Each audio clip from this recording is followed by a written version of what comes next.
Morning students, मैं सना Karnal, class 6 subject civics है, social and political life जो है, बुक पेज नंबर 32 है। इसमें हमने कल पढ़ा था डेमोक्रेटिक गवर्नमेंट के बारे में। डेमोक्रेटिक गवर्नमेंट क्या होती है? डेमोक्रेटिक गवर्नमेंट होती है जो पब्लिक द्वारा बनाई जाती है, जो लोगों से चुनी हुई गवर्नमेंट होती है। टू टाइप्स ऑफ गवर्नमेंट हमने भी पढ़ा था, एक मोनार्क गवर्नमेंट पढ़ा था और एक हमने पढ़ा था democratic government. Democratic government means जितने भी एडल्ट्स हैं, 18 साल से ऊपर हैं, मैन हैं या वुमेन हैं या कोई भी मतलब कोई भी आदमी है, औरत है या बूढ़ा है, 18 साल से ऊपर जितने भी हैं वो उनको हक है वोट डालने का। वो वोट डालते हैं और अपनी मर्ज़ी से अपना लीडर चुनते हैं। फिर जो लीडर चुनते हैं वो उन लीडर्स को अपनी प्रॉब्लम्स बताते हैं और गवर्नमेंट को उनके साथ डिस्कस करना पड़ता है कि हमने उनके वेलफेयर के लिए क्या किया है। तो ये है डेमोक्रेटिक गवर्नमेंट। तो इसमें हमने पढ़ा था कि in India before independence only a small minority was allowed to vote.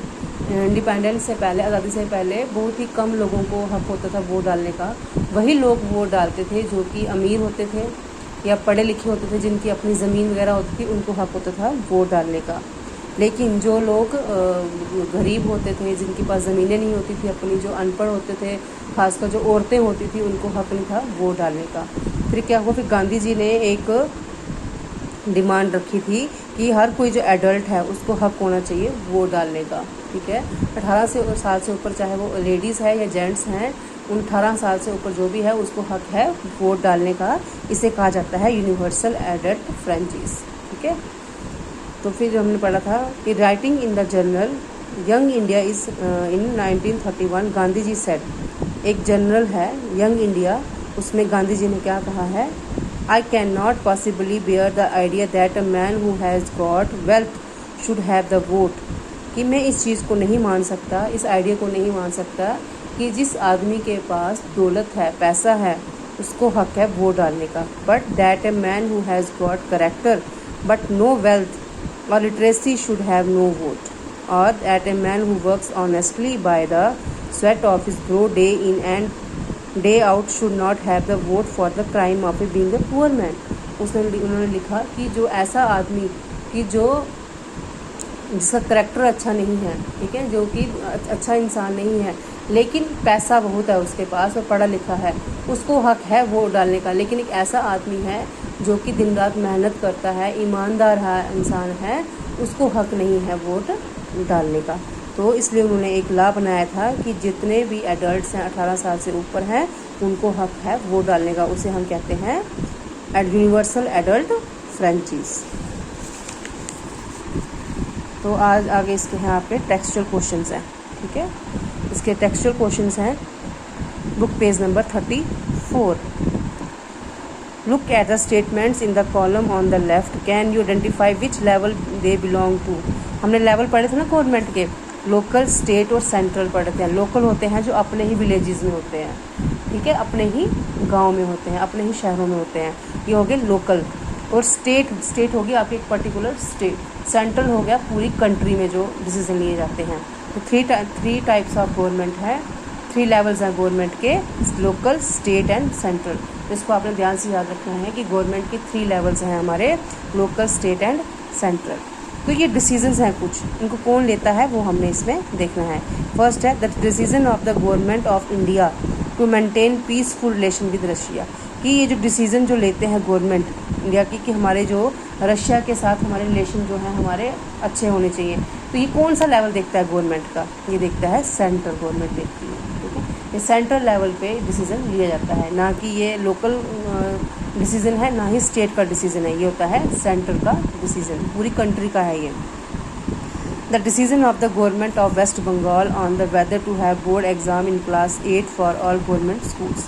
अब वेस्ट बंगाल की जो सरकार है, गवर्नमेंट है, वेस्ट बंगाल के जो बोर्ड है वो डिसीज़न लेगी कि 8th क्लास के एग्ज़ाम स्कूल में होंगे कि नहीं होंगे।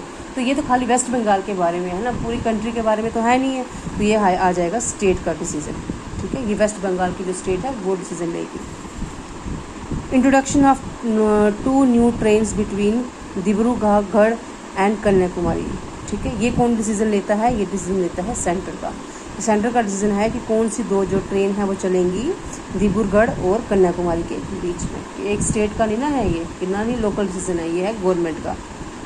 The decision to locate a common well in a particular area of the village, किसी गांव में कोई कुआं खोदना है, ठीक है, किसी गांव में कोई कुआं खोदना है, सड़क बनानी है, तो ये डिसीजन कौन लेता है, ये लोकल लेगी ये, ठीक है, लोकल गवर्नमेंट लेगी। Discuss decision to construct big children parks in Patna, Patna में कोई बच्चों का पार्क बनेगा, ये डिसीजन कौन किसका होगा, ये भी लोकल डिसीजन होगा, ठीक है। The decision of the government of Haryana to provide free electricity for all farmers, government जो हरियाणा की गवर्नमेंट है वो डिसीजन लेगी कि वहाँ के जो फार्मर्स हैं, जो किसान हैं, उनको फ्री में बिजली मिलनी चाहिए। तो कौन सी लेवल ऑफ गवर्नमेंट है, ये है स्टेट, हरियाणा की जो स्टेट है वो ये डिसीजन लेती है।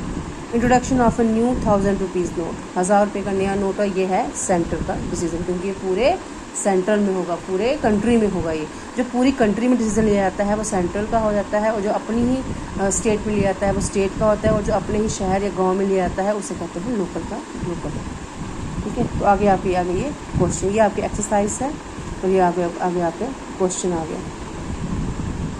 What do you understand by the word government, government word होता क्या है, ठीक है, कि गवर्नमेंट वर्ड से आप क्या समझते हो। And list 5 ways in which you think the government affects your daily life, एक तो आपको बताना है कि गवर्नमेंट क्या होती है, और 5 ऐसे तरीके बताने हैं कि जो गवर्नमेंट है वो आपके डेली लाइफ में इफ़ेक्ट कर रही है, आपके जो डेली लाइफ के जो डिसीजन है, डेली जो आपके साथ जो होता है, डेली जो आपकी लाइफ है उसका जो असर पड़ता वो जो उसका जो असर है वो गवर्नमेंट डालती है आपके ऊपर, ठीक है। तो ये क्वेश्चन मैं आपको पढ़ाऊँगी। What do you understand by the word government, government word क्या होता है, और कोई 5 वेज बताने हैं जिससे कि पता चले कि गवर्नमेंट जो है आपकी डेली लाइफ पे इफ़ेक्ट डालती है। अब ये आंसर है, by the word government we understand that the organisation which takes decision and makes laws for the citizen of a country is the government, ठीक है।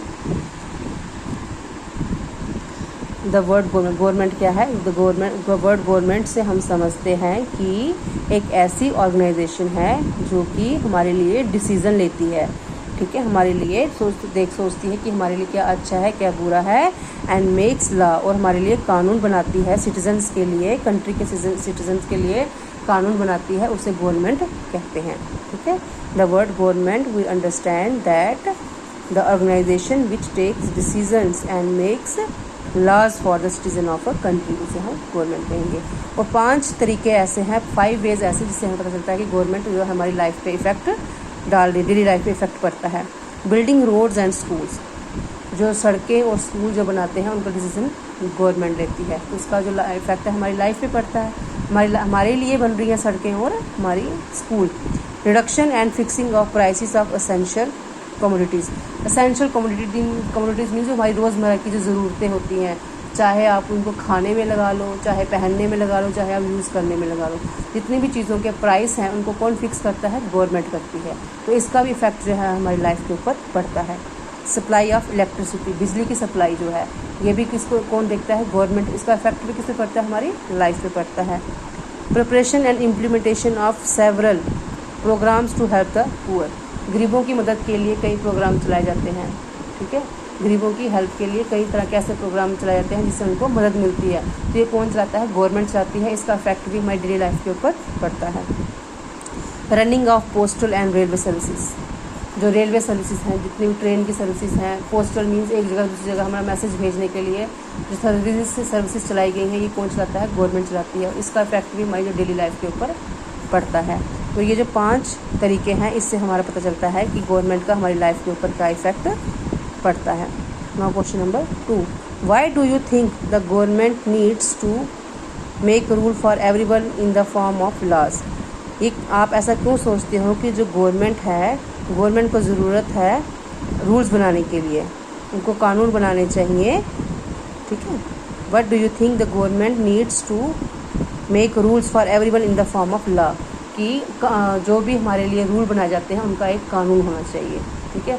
ये जैसे हमने पढ़ा था एग्जांपल कि लाइसेंस चाहिए, अगर किसी ने ड्राइव करना है सड़क पे तो उसको एक लाइसेंस चाहिए, तो ये रूल है, एक रूल के साथ एक कानून भी है ये एक, तो ये ऐसा क्यों ज़रूरी है ये हमें पढ़ना है। Answer, the government needs to make rules, government को रूल बनाने चाहिए, everyone in the form of law, और उसका वो कानून के रूप में बनाना चाहिए कि हाँ जी ये सबको ये रूल्स मानने ही मानने हैं, अगर जो रूल नहीं मानेगा उसको फाइन होगा। तो ऐसा क्यों है? क्योंकि the government wants to give advantages to the people of the welfare measures to all without discrimination, discrimination mean बिना किसी के भेदभाव के। देखिए सबके लिए रूल जो है सेम होने चाहिए, गरीबों के लिए भी और अमीरों के लिए भी, औरतों के लिए भी और मर्दों के लिए भी रूल जो है वो सेम होने चाहिए, इसमें कोई भी डिस्क्रिमिनेशन नहीं होना चाहिए। To provide equality and justice to all, सबको एक जैसा समानता मिलनी चाहिए, सबको एक जैसा होना चाहिए और सबको एक जैसा जस्टिस मिलना चाहिए, न्याय मिलना चाहिए। टू मेंटेन पीस, शांति के लिए, अमन के लिए। To administer the country efficiently, और कंट्री को आराम से चलाने के लिए, उसका एडमिनिस्ट्रेशन देखने के लिए गवर्नमेंट को ऐसे रूल बनाने चाहिए जो वो एक कानून बन जाए। ठीक है, तो ये आपकी एक्सरसाइज है और क्वेश्चन है 1 और 2।